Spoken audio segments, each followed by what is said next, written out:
I'm Jenna Mitchell, 33, and last Christmas shattered my world. At our family's holiday party in Billings, Montana, my younger sister got a gleaming Tesla worth $100,000. Me, I got a cheap piggy bank with $10 stuffed inside. My dad grinned, saying, "That's our contribution to your future home, sweetheart." The room cheered for her, but I felt invisible, my heart sinking like it had so many times before. That night, I couldn't take it anymore. I packed my bags, slipped into my car, and drove into the snowy night, leaving everything behind. As I hit the road, my phone buzzed with a text from my mom, "Don't forget to pay the rent." I stared at the message, my anger boiling. I opened Venmo, sent back the $10, and typed, "Thanks for the gift." Have you ever felt treated unfairly like I did? Share your story in the comments. Looking back, my childhood in Billings, Montana set the stage for everything that happened that Christmas. I was the older daughter, always expected to be the responsible one, while my younger sister Kayla was the family's golden child. Our house on Pineview Drive, a cozy two-story in the suburbs, felt more like her stage than my home. By the time I was 10, I already knew my place, or lack of it. I remember my 10th birthday vividly. I'd spent weeks dropping hints about a new bike, the kind with shiny handlebars I'd seen at the store. I wasn't asking for much, just something to call my own. But when the day came, the house was quiet. My parents, David and Linda, were nowhere to be found. I sat at the kitchen table staring at a store-bought cake I'd found in the fridge. No candles, no note. Later, I learned they were across town setting up an art exhibit for Kayla's paintings. She was only 3, barely old enough to hold a brush, but they'd framed her scribbles like masterpieces. When they got home, Mom brushed it off. "Oh, Jenna, we'll celebrate tomorrow," she said, her voice distracted. Dad didn't even look up from his newspaper. Tomorrow never came. It wasn't just birthdays. Kayla got new dresses for school plays, private art lessons, even a custom easel when she was 5. I got hand-me-downs and a pat on the back for good grades. "You're so independent," Jenna, Mom would say, as if it was a compliment. But I wasn't independent by choice, I had to be. They poured their time and money into Kayla's talent while I learned to fend for myself. I'd spend hours in my room reading library books or sketching in a notebook I hid under my bed, afraid they'd compare it to Kayla's work and find it lacking. The only person who seemed to notice me was my grandfather, Edward. He lived a few blocks away in a small house filled with old records and woodworking tools. Every Sunday I'd walk over and he'd sit me down with a glass of lemonade, asking about my day. "You're sharp as a tack, Jenna," he'd say, his eyes crinkling. Once he gave me a wooden bird he'd carved, its wings painted blue. It was the first gift I'd gotten that wasn't practical, a treasure I still keep.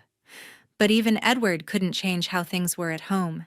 He'd tried gently suggesting to Dad that I deserved more attention, but Dad would shrug. "Kayla's the artist," he'd say, as if that explained everything. One memory stings the most. When I was 12, I won a school essay contest. I was so proud, clutching the certificate as I ran home to show my parents. I found them in the living room, fawning over Kayla's latest drawing, a messy swirl of colors she'd done at daycare. I stood there waiting for them to notice me, but they didn't.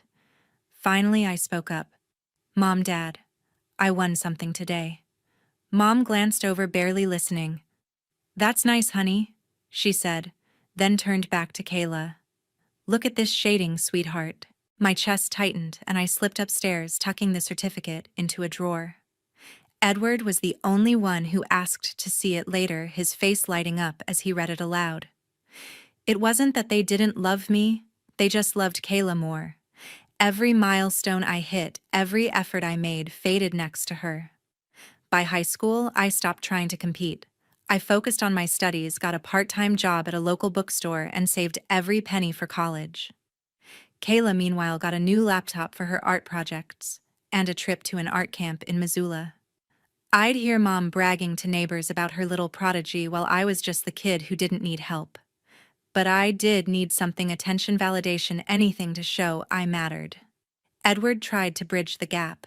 He'd invite me to his house for dinner, telling stories about his days as a carpenter, his voice warm and steady. Once, when I was 15, he pulled me aside after a family barbecue. "You're stronger than you know, Jenna," he said, his hand on my shoulder. "Don't let them make you feel small." I nodded, but deep down I wasn't sure I believed him. How could I feel strong when my own parents barely saw me? High school was behind me, and I was determined to carve my own path. I'd learned early that waiting for my parents' attention was a losing game, so I set my sights on college not just as an escape, but as a way to prove I was more than the overlooked daughter. I applied for every scholarship I could find, spending late nights at the library filling out forms while working shifts at a local coffee shop. When the acceptance letter from Montana State University arrived, along with a full-ride academic scholarship, I felt a rush of pride. I'd done this on my own, no help from mom or dad. College wasn't easy. I majored in data science, a field that demanded precision and long hours. Between classes, I worked part-time as a barista, then as a tutor, saving every dollar for textbooks and rent. My parents, David and Linda, never asked about my studies. Their focus was on my sister Kayla, who'd enrolled in an art program in Missoula, fully funded by them. I'd hear Mom on the phone gushing about Kayla's latest sketches or her promising future as an artist. Once I called home to share that I'd aced a coding project. Dad answered, distracted. "That's great, Jenna," he said, then pivoted. "Did you hear Kayla got a gallery showing?" I hung up. My excitement deflated. By my junior year, I landed an internship at a tech startup in Billings. It was grueling, debugging code, analyzing datasets, but I loved it. My supervisor praised my knack for spotting patterns in numbers, and I started to see a future in data analysis. I'd call home occasionally, hoping to share my progress, but Mom would steer the conversation to Kayla. "She's working on a mural for a local cafe," she'd say, as if my internship was just a side note. I stopped calling as often. After graduation, I got a full-time job as a data analyst at a mid-sized firm in Billings. The pay was decent enough to move into a small apartment downtown. I'd spend evenings refining my skills, taking online courses in machine learning to stay ahead. My first big break came when I built a predictive model that saved the company thousands. My boss called it game-changing and gave me a raise. I was thrilled, thinking maybe now my parents would notice. I invited them to dinner at my place to share the news. They showed up late, talking about Kayla's latest commission, a logo for a boutique. "She's so talented," Mom said, barely touching the meal I'd spent hours preparing. Dad nodded, adding, "Her work's going viral online." I swallowed my disappointment and didn't bring up my raise. That's when I met Leslie Hayes, a colleague who became my lifeline. Leslie was a senior analyst, sharp and kind, with a knack for seeing through office politics. We bonded over late-night projects and coffee runs.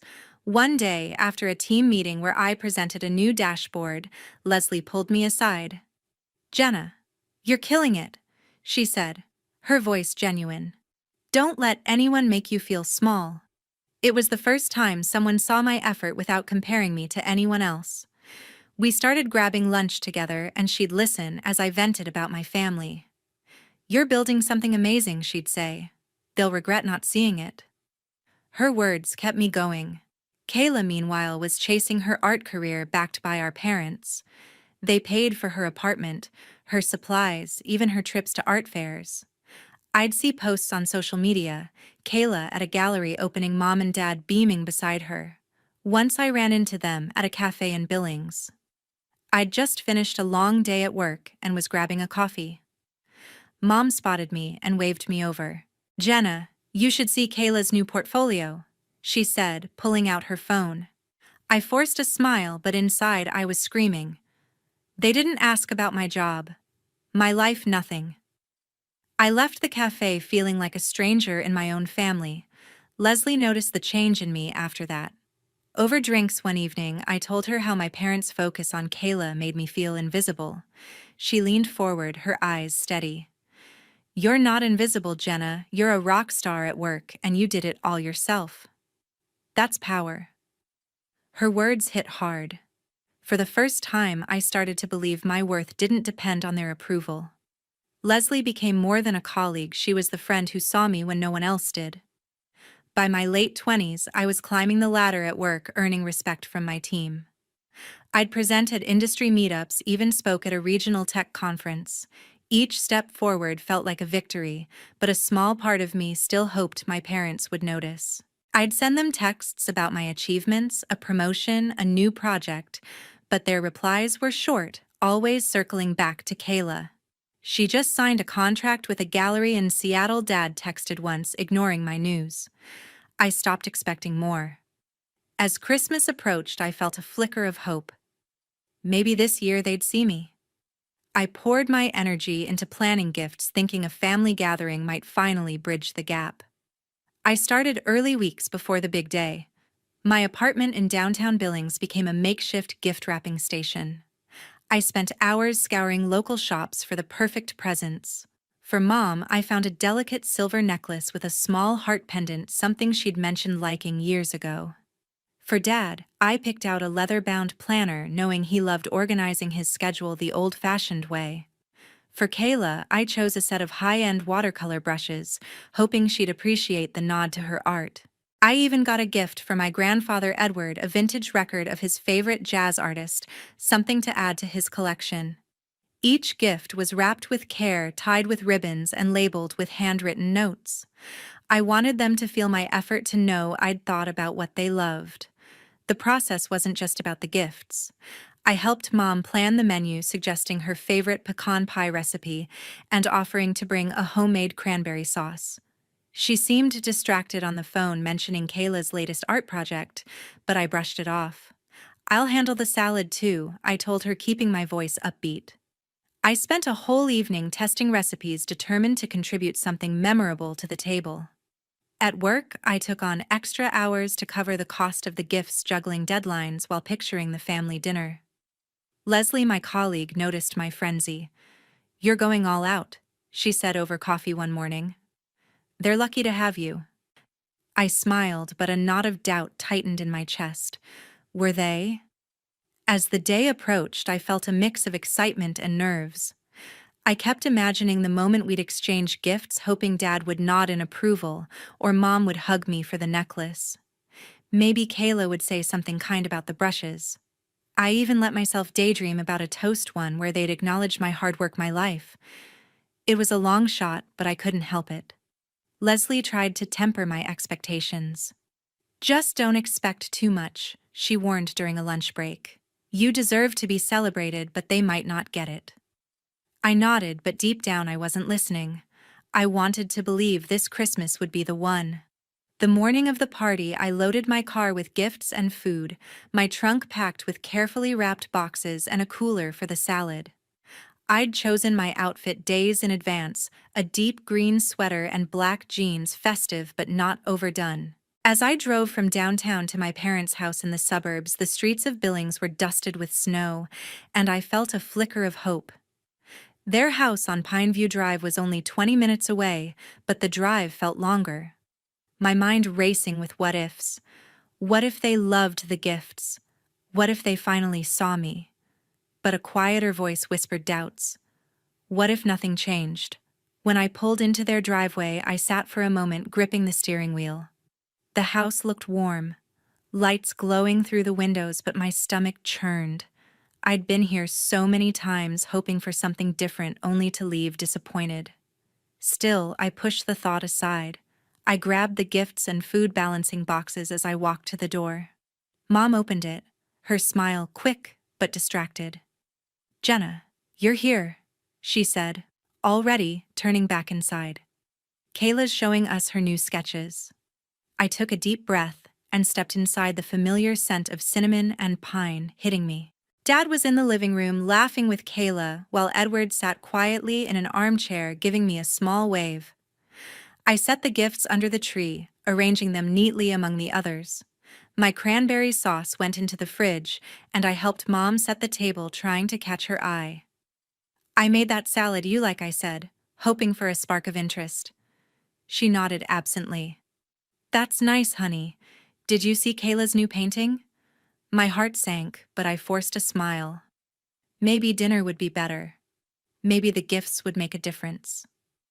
I clung to that hope as we gathered for the meal, the table set with Mom's holiday china, the air filled with chatter about Kayla's art. Edward caught my eye across the table, his expression soft but concerned. "You okay, kiddo?" he asked quietly. I nodded, not trusting my voice.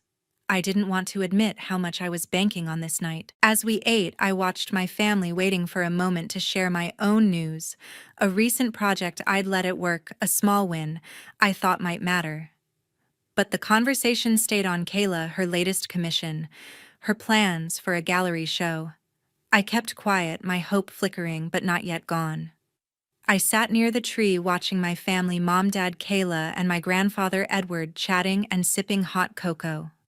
The glow of string lights felt warm, but my nerves were electric. I'd poured so much into this night, my gifts carefully chosen, my heart banking on a moment of connection. We moved to the living room for the gift exchange, the tree surrounded by a sea of wrapping paper. I handed out my presents, my hands shaky with anticipation. Mom opened her silver necklace, smiling faintly before setting it on the coffee table. Dad flipped through his leather planner, muttering, "Nice, Jenna," without looking up. Kayla unwrapped her watercolor brushes, gave a quick nod, and turned back to her phone. My grandfather Edward was the only one who seemed touched, holding up his jazz record with a grin. "You know me too well, kiddo," he said, his voice warm. I clung to his words, hoping the rest of the night would follow suit. Then it was my turn. Mom handed me a small box, her smile tight. "This is from all of us," she said. I tore open the paper, my heart pounding. Inside was a cheap ceramic piggy bank shaped like a cartoon pig with a $10 bill tucked into the slot. I stared at it, confused, waiting for an explanation. Dad leaned forward, his face bright with a grin I didn't understand. "That's our contribution to your future home, sweetheart," he said, his tone proud, as if he'd just handed me the keys to a mansion. The room went quiet for a moment, and I felt my face burn. A piggy bank. $10. After all I'd done, all I'd given, before I could process it, Kayla's turn came. Dad stood up, practically bouncing with excitement. "This one's special," he said, handing her a sleek envelope. Kayla opened it, her eyes widening as she pulled out a key fob with a Tesla logo.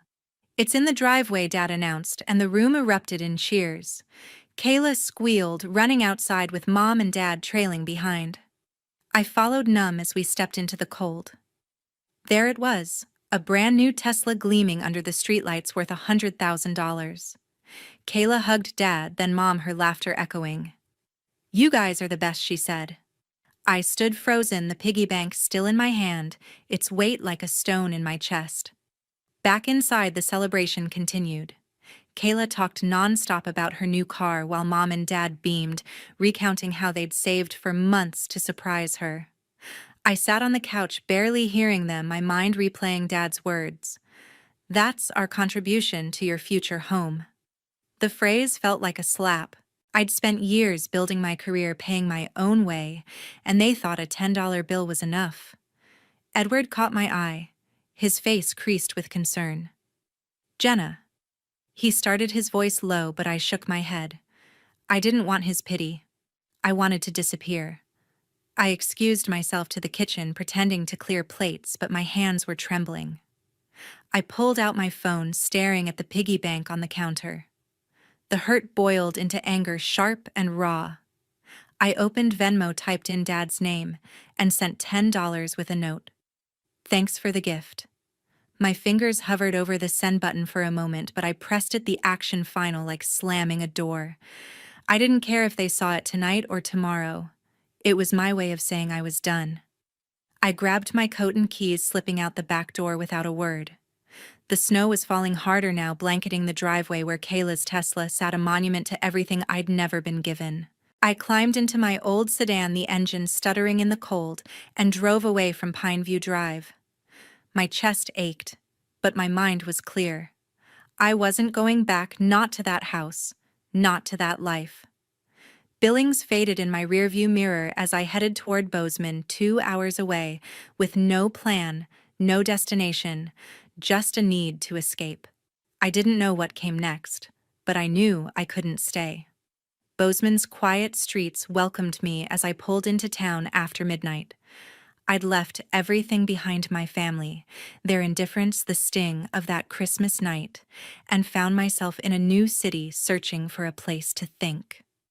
My sedan was parked outside a 24-hour diner, its neon sign buzzing softly in the dark. I stepped inside, the warmth hitting my face, and slid into a booth, ordering a coffee to steady my nerves. My hands were still shaking, not from the cold, but from the weight of walking away. The diner was nearly empty, just a couple of late-night travelers and a waitress humming to herself.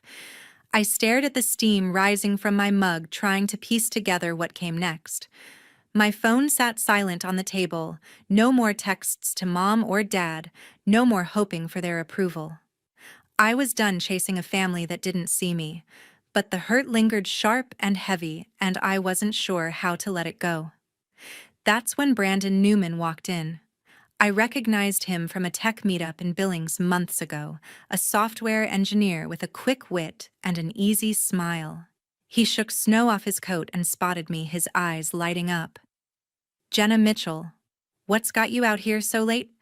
he asked, sliding into the booth across from me. His tone was light, but his gaze was steady, like he could tell I was carrying something heavy. I managed a small smile. "Just needed a change of scenery," I said, dodging the truth. He didn't push, just ordered a coffee and settled in. We talked about nothing at first: work, the weather, Bozeman's quirky charm.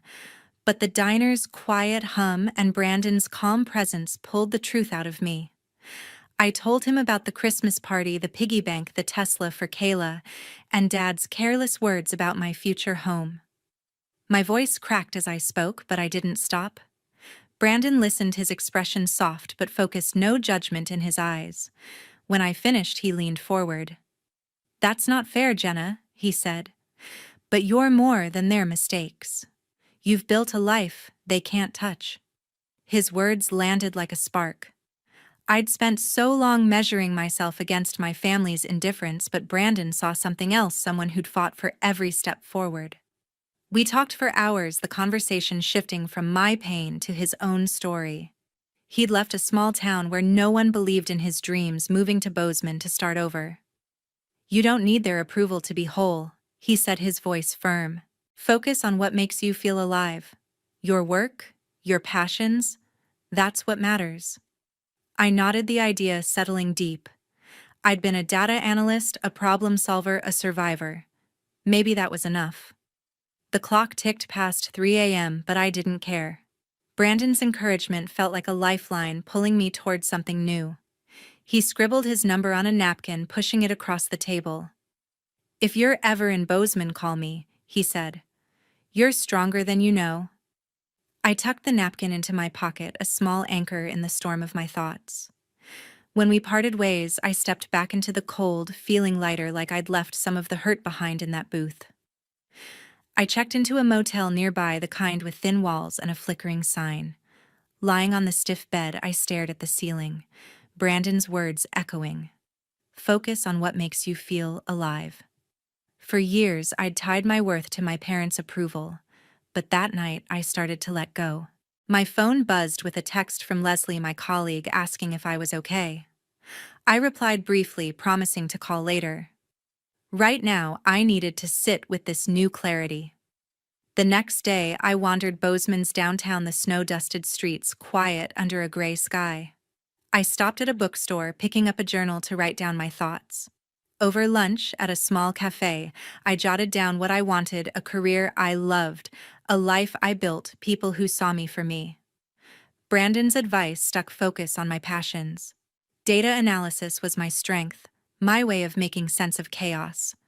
I wasn't ready to forgive my family, but I was ready to stop letting them define me. That evening, I called Brandon to thank him. "You didn't have to listen, but you did," I said, my voice steady. He laughed softly. "Anytime, Jenna. You've got this." His confidence in me felt like a gift, one I hadn't expected but desperately needed. Bozeman was just a stop, but it was where I started to see a path forward. I wasn't sure where I'd end up, but I was ready to find out. After that night in the diner, I decided to stay to build something new, away from the shadows of my past. My first step was finding a place to live. I spent days scouring listings, visiting apartments with creaky floors and small windows until I found a one-bedroom unit downtown just blocks from Main Street. It wasn't much, a tiny kitchen, a view of a brick wall, but it was mine. I signed the lease, my hands steady, feeling the weight of a decision that was entirely my own. Next, I needed to sort out work. My data analyst job in Billings was stable, but commuting 2 hours each way wasn't an option. I met with my boss over a video call explaining I wanted to relocate. Bozeman's got a growing tech scene, I said, pitching a transfer to our satellite office there. She hesitated, citing logistics, but I'd prepared a plan outlining how I'd maintain my projects remotely and visit Billings for key meetings. She agreed, and within a week I was setting up a desk in the Bozeman office surrounded by new faces and the hum of opportunity. The work was familiar, crunching numbers, building models, but the change of scenery made it feel different, like I was rewriting my story. Settling into Bozeman wasn't just about logistics. It was about healing. The hurt from my family's rejection still lingered, a dull ache that surfaced in quiet moments. I knew I needed help to move forward, so I searched for a therapist. That's how I found Dr. Ellen Lawson, a psychologist with a small practice near the university. Her office was warm with soft lighting and a bookshelf packed with titles on resilience. During our first session, I sat on her couch clutching a tissue and poured out years of frustration, Kayla's favored state as David, and Linda's indifference, the piggy bank that broke me. Dr. Lawson listened, her eyes kind but direct. "You've carried their choices for too long," she said. "Let's work on setting boundaries that protect your peace." Therapy became my anchor. Every Wednesday, I'd sit with Dr. Lawson, untangling the knots of my past. She helped me see that my family's actions weren't a reflection of my worth. "You've built a life through your own strength," she said one session, her voice calm but firm. "Now it's about owning that." I started journaling after our talks, scribbling thoughts about who I wanted to be, someone who didn't need David or Linda's approval, someone who could stand tall on her own. The hardest step was cutting contact. My phone still buzzed with messages from Mom asking why I'd left the Christmas party so suddenly, or from Dad, oblivious as ever, sharing updates about Kayla's art. Each text felt like a pullback to the life I was trying to escape. One night, sitting in my new apartment, I made a choice.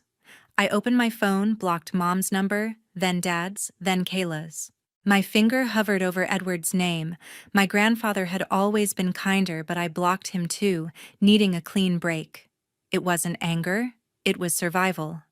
I needed space to build a life that wasn't defined by their neglect.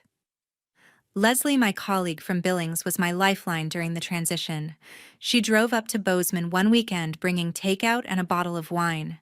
We sat on my couch, still surrounded by unpacked boxes, and I told her about the move, the job transfer, and therapy. "You're doing the hard stuff," she said, raising her glass. "Most people wouldn't have the guts." Her support reminded me I wasn't alone, even if my family was no longer part of my world. We laughed about office gossip and planned a hike in the Bridger Mountains, a small step toward making Bozeman home. Work kept me grounded. The Bozeman office was smaller, but the projects were challenging, and I threw myself into them. I led a team on a new client dashboard, earning praise from my manager for its efficiency. Outside of work, I explored Bozeman's quirks: local coffee shops, a farmer's market, a bookstore where I'd spend hours browsing. Each small discovery felt like a brick in the foundation of my new life. I even started running something I'd never done before, jogging along trails near the Gallatin River, the rhythm of my steps clearing my mind. Dr. Lawson's sessions gave me tools to keep going. She taught me to reframe my thoughts, to see my family's actions as their failure, not mine. "You're not responsible for their choices," she said during one appointment, her voice steady. "Your job is to protect your energy." I clung to that, repeating it like a mantra when doubts crept in. Blocking my family wasn't easy. Guilt tugged at me sometimes, but it gave me space to breathe, to focus on what I could control. Brandon checked in too, texting to see how I was settling in. Bozeman suits you, he wrote after I told him about my apartment. His encouragement, light but genuine, kept me tethered to the idea that I could rebuild. I wasn't ready for anything more than friendship, but his presence was a quiet comfort, a reminder that I could let people in without losing myself. By spring, Bozeman felt less like an escape and more like a home. My apartment was filled with plants and books, small touches that made it mine. Work was steady. Therapy was helping, and I was learning to let go of the past. Months after settling in, I threw myself into my career with a focus I hadn't felt before.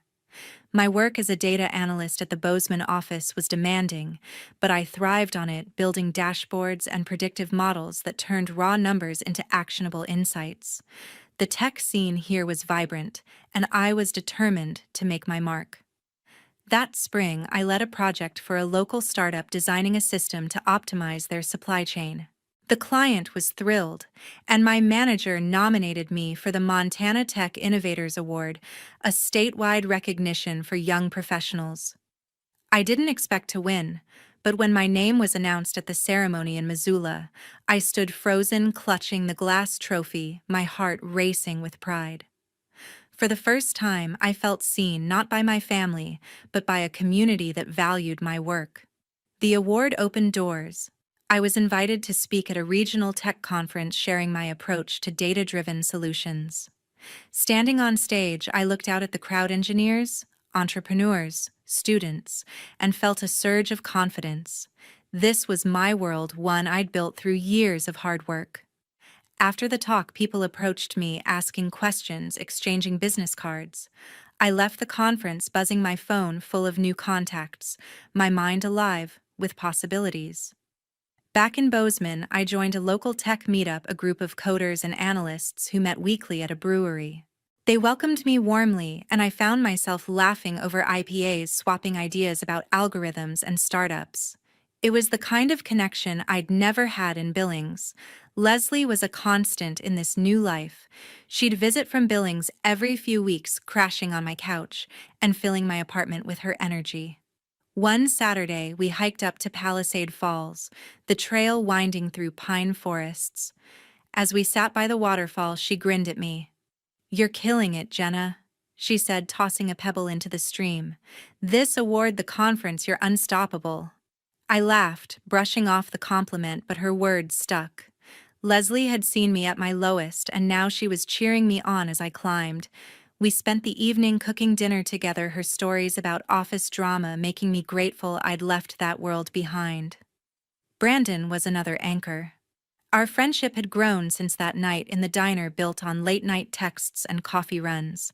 He'd moved to Bozeman for a new job, and we started meeting up regularly, grabbing burgers at a local joint or walking along the Gallatin River.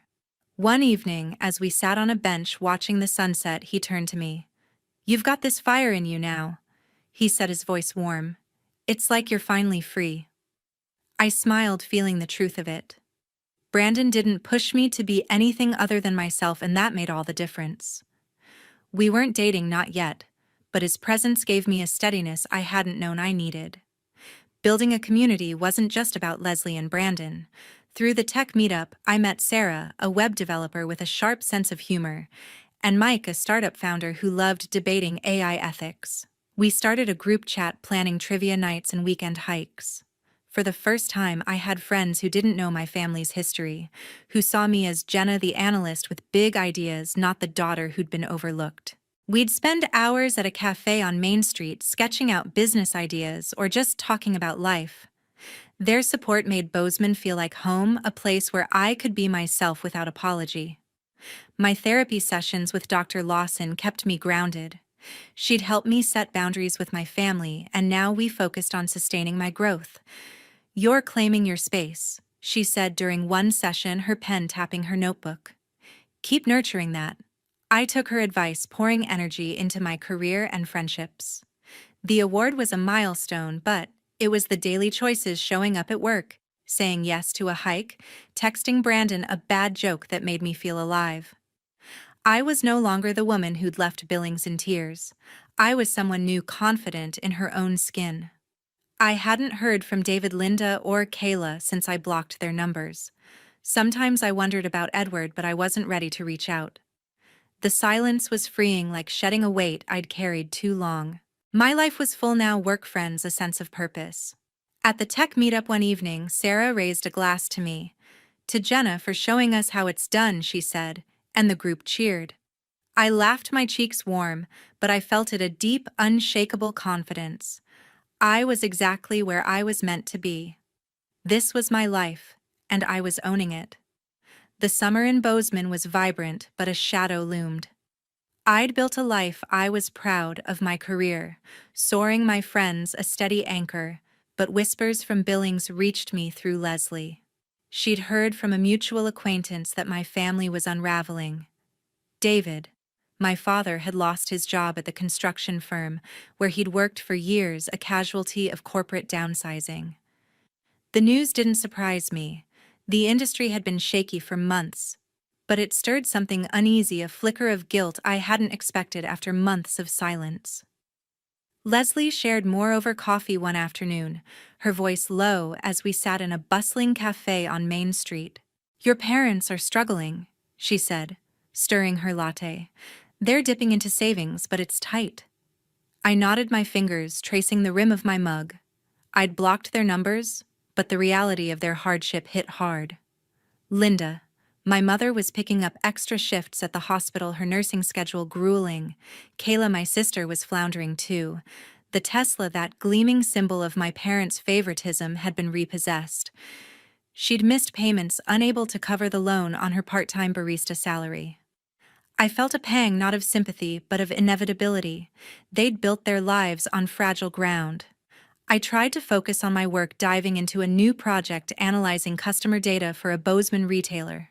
But the news gnawed at me. I discussed it with Dr. Lawson during our next therapy session, her office a quiet refuge. "You're feeling the pull of their chaos," she said, her eyes steady. "But you don't owe them a rescue." Her words grounded me, reminding me why I'd walked away. I'd spent years carrying their neglect. Their struggles weren't my burden to bear. Still, the thought of their downfall left a bitter taste, a mix of vindication and unease. Then Kayla reached out. I'd blocked her number, but she sent an email, the subject line a blunt, "We need to talk." I hesitated, my cursor hovering over the delete button, but curiosity won. Her message was a torrent of anger and desperation. She wrote about David's unemployment, the mounting bills, the repossessed Tesla. "You abandoned us." She accused, her words sharp. "If you'd been here, maybe things wouldn't be this bad." I stared at the screen, my chest tight. She blamed me as if my absence had caused their collapse. The irony stung. She'd taken everything they'd given her, never questioning, and now pointed fingers at me. I didn't respond right away. Instead, I called Brandon, needing his clarity. We met at a park near my apartment, the summer breeze rustling the trees. I read him Kayla's email, my voice shaking. "She thinks I'm the reason they're falling apart," I said, folding the phone away. Brandon leaned back, his expression calm but firm. "They made their choices, Jenna," he said. "You didn't cause this. You're not their savior." His words echoed Dr. Lawson's, reinforcing the boundary I'd set. I wasn't responsible for their mistakes, no matter how much Kayla tried to guilt me. Leslie weighed in too, over a hike in the Bridger Mountains. "Kayla's lashing out because she's scared," she said, adjusting her backpack. "But you can't let her drag you back." I nodded, the trail's incline mirroring the effort it took to hold my ground. My friends saw what Kayla couldn't. I'd built a life free of their dysfunction. Still, her email lingered, a reminder of the family I'd left behind. I journaled about it, filling pages with thoughts of their struggles versus my peace. Dr. Lawson had taught me to prioritize my well-being, and I wasn't about to unravel now. Days later, I got another email, this time from Linda. Her tone was softer, pleading. She mentioned the house on Pineview Drive, how they might lose it if things didn't turn around. "We miss you, Jenna," she wrote. "Can we talk?" I felt a twinge of sadness, but no urge to reply. Their words, Kayla's blame. Linda's plea felt like traps, pulling me back to a dynamic I'd fought to escape. I deleted both emails, my resolve hardening. I'd chosen myself, and I wasn't going back. Work kept me steady. The retailer project earned me a bonus, and I celebrated with Sarah and Mike from the tech meetup, splitting a pizza at a local spot. They toasted to my success, their laughter filling the air. "You're a rock star," Sarah said, her eyes bright. I smiled, feeling the warmth of their support. Bozeman had given me a community, a purpose far from the chaos of Billings. I was thriving not because of my family but despite them. The guilt faded as summer turned to fall. I ran along the Gallatin River, my breaths steady, my mind clear. Kayla's accusations, David's job loss, Linda's plea, they were their story, not mine. I discussed it with Dr. Lawson, who nodded approvingly. "You're holding your boundaries," she said, her voice warm. "That's strength." I felt it deep in my core, a certainty that I was enough without their approval or their blame. Brandon and I grew closer, our friendship a quiet, constant. One evening, as we grabbed coffee, he asked how I was handling the family news. "I'm letting it go," I said, my voice firm. He smiled, raising his mug. "That's the Jenna I know." His support, like Leslie's and my new friends, reminded me I wasn't alone. I'd built a life that held me up, one where I could stand tall. The Coleman family's struggles were real, but they weren't my weight to carry. One crisp autumn morning, as I was in my small apartment arranging flowers for the engagement party Brandon and I had planned. We'd gotten engaged quietly, just the two of us under the stars by the Gallatin River, his proposal simple but heartfelt. The news had spread through mutual friends, and I was basking in the joy of building a future with someone who saw me for me. But that morning, my peace shattered when my doorbell rang. I opened the door and saw my family standing on the doorstep, their faces a mix of determination and unease. I froze, my hand gripping the doorframe. I hadn't seen them since the Christmas party, hadn't spoken since I'd blocked their numbers. David stepped forward, his voice gruff. "Jenna, we heard you're getting married. We need to talk." Linda's eyes were tired, her nurse's scrubs wrinkled, while Kayla stood with her arms crossed, her glare sharp. "Edward?" My grandfather looked softer, his expression pleading. I ushered them inside, my heart pounding, unsure if I was ready for this. We sat in my small living room, the air thick with tension. David spoke first, his tone heavy. "Things have been rough, Jenna. I lost my job, and we're barely holding on. We just want to be part of your life again." Linda nodded, her voice soft. "We miss you, honey. This wedding, it's a chance to start over." Kayla said nothing, her eyes darting around my apartment, taking in the plants and bookshelves I'd made my own. Edward leaned forward, his hands clasped. "Jenna, I know things went wrong," he said, his voice steady but gentle. "But family is family. Let's mend this before it's too late." His words carried the weight of years of the grandfather who'd once given me a piggy bank to teach me value. I wanted to believe him, to feel the pull of reconciliation, but the hurt was still raw, their favoritism, the Tesla, the years of being unseen. I took a deep breath, my hands steady. "I've built a life here," I said, my voice firm. "I don't need your approval anymore." Kayla scoffed, finally speaking. "You think you're better than us, don't you? Running off, leaving us to deal with everything." Her words stung, echoing her email from months ago, but I didn't flinch. "You made your choices, Kayla," I said, meeting her gaze. "I'm not responsible for your mistakes." David's face reddened. "We're your family, Jenna. You can't just cut us out." Linda reached for my hand, but I pulled back. "You cut me out long before I left," I said, my voice steady but sharp. "You gave Kayla everything and expected me to be grateful for scraps." The room fell silent, the truth hanging heavy. Edward's eyes glistened, but he didn't argue. He'd seen their favoritism too, even if he'd tried to bridge the gap. I stood pacing to the window, needing space. "I've spent years trying to earn your love," I said, turning to face them. "But I don't need it anymore. I have Brandon, my friends, my work. I'm enough." Linda's voice cracked. "Jenna, please, we're struggling. We need you." I shook my head unmoved. Their struggles were real, but they weren't my burden. I'd carried their neglect long enough. Edward tried again, his voice softer. I just want us to be whole again, he said, reaching for my arm. I stepped back, my resolve unshaken. I'm whole without you. I said the words final. I wish you well, but I'm done. Kayla stood, her face twisted with anger. You're selfish, she spat, storming toward the door. David and Linda followed, their faces a mix of defeat and resentment.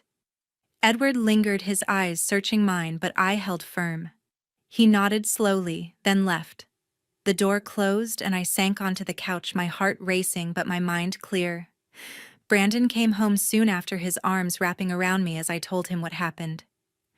You did what you needed to, he said, his voice warm. I'm proud of you. His support, steady and unwavering, reminded me I'd chosen a family that valued me. Leslie called later and I shared the story over the phone. You stood your ground, she said, her voice bright. That's strength. That evening, I met Sarah and Mike at a cafe, the familiar hum of Bozeman grounding me. They listened as I recounted the confrontation, their nods reassuring. You've built something real here, Mike said, raising his coffee. They can't take that away. I smiled, feeling the truth of it. My life, my career, my friends. My love with Brandon was mine, untouched by the family I'd left behind. Dr. Lawson's words echoed in my mind during our next session. You chose yourself, she said, her voice calm. That's not selfishness, it's survival. I nodded, journaling later about the confrontation, the weight of their visit lifting as I wrote. I wasn't the daughter who'd begged for their love. I was Jenna, whole and free. The engagement party was days away, and I focused on the joy ahead. Brandon and I planned a simple gathering surrounded by friends who'd become my family. The Coleman family's visit was a final test, one I'd passed. I was ready to move forward, unburdened by their expectations. My future was bright, and it was mine alone. The Bozeman sky was clear and blue. It was early spring, and the mountains stood sharp against the horizon as I prepared for my wedding day. Brandon and I had chosen a small venue, a rustic barn just outside town decorated with wildflowers and string lights. We wanted it simple, surrounded by the people who'd become our family, Leslie, Sarah, Mike, and a handful of others from our tech meetup and work. My old family, the Colemans, wasn't invited. After their visit to my apartment, I'd made peace with their absence, choosing a life free of their weight. The morning of the wedding, I stood in my apartment, slipping into a cream-colored dress that hugged my frame. Leslie was there, fussing with my hair, her laughter filling the room.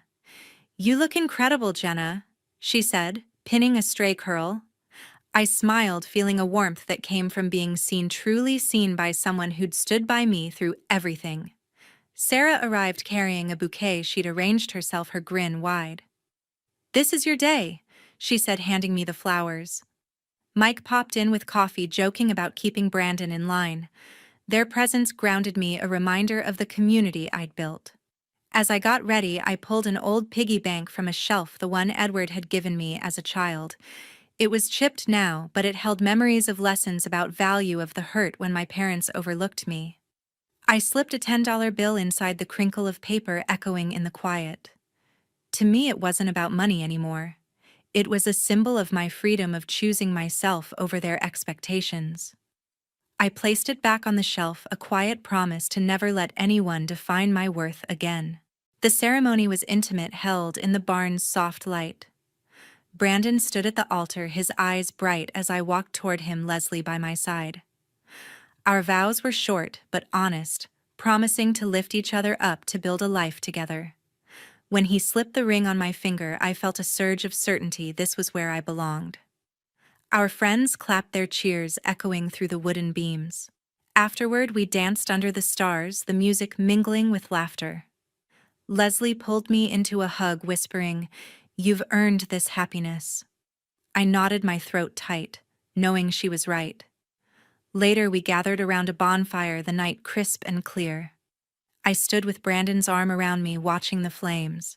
Sarah raised a glass, her voice carrying over the group. To Jenna and Brandon for building something real, she said. Everyone cheered and I felt a swell of gratitude. These were my people, the ones who'd shown me what family could mean. I didn't need David, Linda, Kayla, or even Edward to feel whole. I'd found that within myself. As the night wound down, I stepped away to a quiet corner holding a glass of wine. I thought about the journey that brought me here, the years of feeling invisible, the Christmas party that broke me the courage to leave Billings behind. I'd rebuilt my life in Bozeman piece by piece, through work therapy and friendships. Dr. Lawson's words rang in my mind, "You chose yourself." I had, and it led me to this moment surrounded by love that didn't come with conditions. I rejoined the group sitting beside Brandon. He squeezed my hand, his smile soft. "Happy?" he asked. "More than I thought possible," I said, leaning into him. The fire crackled, and I felt a lightness I'd never known. I wasn't the girl who'd begged for her family's approval. I was Jenna Mitchell, a woman who'd fought for her own worth and won. Before the night ended, I gathered everyone for a toast. I stood, my voice steady, the stars above us. "I want to share something," I said, holding up my glass.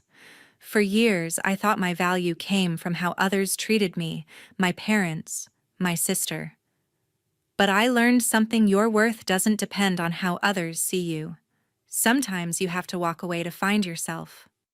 My friends nodded, their faces warm with understanding. Leslie's eyes glistened and Mike gave a quiet clap. I finished, my voice clear. "Here's to choosing ourselves, to building lives that make us whole." The group raised their glasses, their voices echoing mine. The piggy bank sat on a table nearby, a small reminder of where I'd started and how far I'd come. That $10 bill wasn't just money, it was a declaration. I'd left behind a family that diminished me, and in their place, I'd found a life that lifted me up. Bozeman, with its mountains and open skies, was my home. Brandon, Leslie, Sarah, Mike. They were my family, not by blood, but by choice. As the fire died down, I looked at Brandon, his face lit by the fading glow. We'd start our life together here, in a place I'd made my own. The Colemans were a distant memory, their struggles and accusations no longer my burden.